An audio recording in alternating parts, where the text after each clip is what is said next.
Hello everyone! Amazing morning!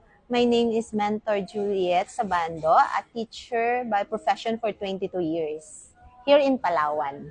Hi, I'm Mintor Dino Sabando, Mechanical Engineer by profession, former OFW, at ngayon po ay nandito na rin po sa Palawan. Ayan.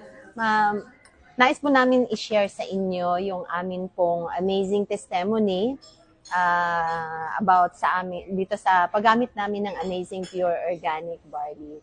So, kami pong mag-asawa ay trying and praying and waiting for the baby since kami po ay married for 6 years na po.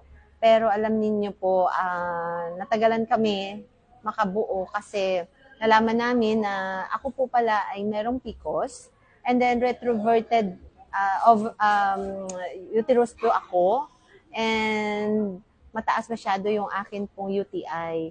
So, yun po yung mga dahilan na hirap kaming makabuo. So aside po sa akin pong case is meron din case po yung aking husband. Ako naman po ay mababa akong sperm count, is 2 million ang sperm count ko, pero ang standard po ng sperm count is 10 million pataas. So meaning,